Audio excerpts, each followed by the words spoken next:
Assalamualaikum warahmatullahi wabarakatuh. Perkenalkan, saya Anessa Nabila Putri dengan NIM 3012304. Saya dari kelas C123, Program Studi Hukum. Di sini saya akan memaparkan materi tentang sejarah bahasa Indonesia dan tujuan mempelajari bahasa Indonesia, serta peran mahasiswa supaya bahasa daerah tidak punah. Sejarah bahasa Indonesia. Bahasa Indonesia lahir pada tanggal 28 Oktober 1928.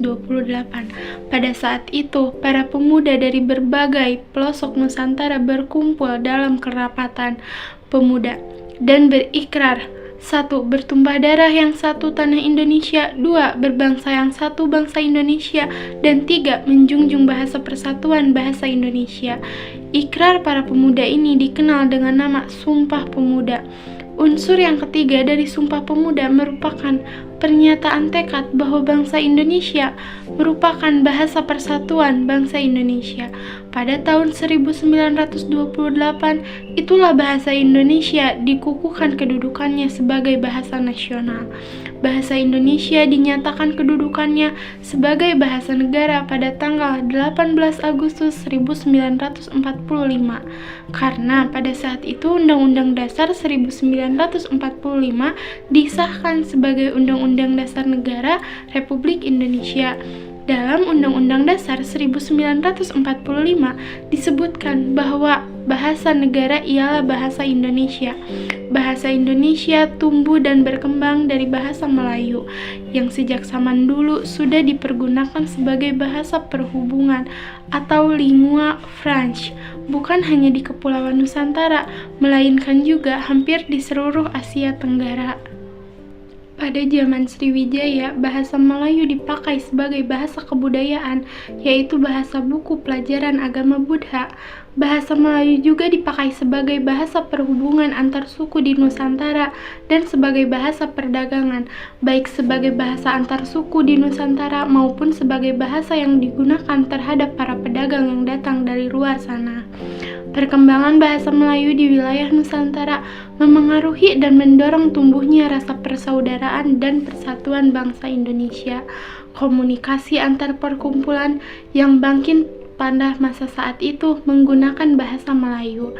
Para pemuda Indonesia yang tergabung dalam perkumpulan pergerakan secara sadar mengangkat bahasa Melayu menjadi bahasa Indonesia, yang menjadi bahasa persatuan untuk seluruh bangsa Indonesia. Sumpah Pemuda 28 Oktober 1928. Kebangkitan nasional telah mendorong perkembangan bahasa Indonesia dengan pesat. Peranan kegiatan politik, perdagangan, persurat kabaran, dan majalah sangat besar dalam memodernkan bahasa Indonesia. Proklamasi Kemerdekaan Republik Indonesia 17 Agustus 1945 telah mengukuhkan kedudukan dan fungsi bahasa Indonesia secara konstitusional sebagai bahasa negara. Kini bahasa Indonesia dipakai oleh berbagai lapisan masyarakat Indonesia, baik di tingkat pusat maupun daerah. Tujuan mempelajari bahasa Indonesia. Pentingnya berbahasa Indonesia ditujukan agar para siswa lebih menghargai bahasa Indonesia serta mempunyai kemampuan yang baik dan benar sesuai dengan etika dan kesopanan. Bahasa yang baik berarti berbahasa sesuai dengan situasi dan kondisi yang ada, sedangkan berbahasa yang benar berarti berbahasa sesuai dengan kaidah bahasa. Oleh karena itu, para siswa diharapkan bisa menggunakan bahasa Indonesia dengan tepat. Tujuan utama dari pembelajaran suatu bahasa yakni peran pentingnya di dalam perkembangan intelektual dan emosional siswa serta sebagai penunjang keberhasilan dalam mempelajari pelajaran yang lainnya. Adapun dalam pembelajaran bahasa di bangku sekolah sebagai pembantu para siswa untuk mengenai dirinya sendiri, budayanya, budaya orang lain, belajar untuk menyampaikan gagasan, serta mampu menggunakan kemampuan imajinatif dan analisis yang terdapat pada diri masing-masing. Di samping itu, pembelajaran bahasa juga dapat meningkatkan kemampuan kita untuk berkomunikasi dengan orang lain dan berbagai pengalaman untuk saling mempelajari satu sama lain. Mempelajari bahasa Indonesia juga dapat membuat kita lebih terampil dalam berbahasa Indonesia, seperti yang sering kita lakukan di sekolah ataupun di kampus, yaitu menyimak, berbicara, menulis, dan mendengar. Bagaimana sih peran mahasiswa terhadap bahasa daerah agar tidak punah? Menurut saya sebagai mahasiswa, bahasa daerah itu sangat penting untuk digunakan. Maka dengan itu kita harus bisa mencegahnya agar bahasa daerah tidak punah. Ada beberapa contoh yang bisa diterapkan oleh semua orang agar bahasa itu tetap ada. Yang pertama, mungkin dari kebiasaan kita sehari-hari untuk berbicara menggunakan bahasa daerah. Yang kedua, seperti mengadakan lomba atau kompetisi dengan bahasa daerah yang dapat dilakukan bersama-sama. Dan yang terakhir, dalam pendidikan kita juga perlu menggunakan bahasa daerah. Mungkin cukup sampai sini saja materi yang dapat saya sampaikan. Mohon maaf apabila ada kesalahan kata. Terima kasih. Wassalamualaikum warahmatullahi wabarakatuh.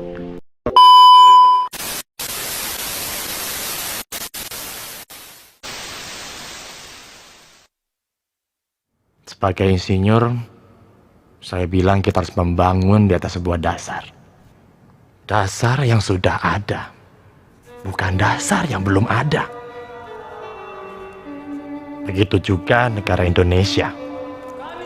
Merdeka harus dibangun di leher dan bahu yang kokoh.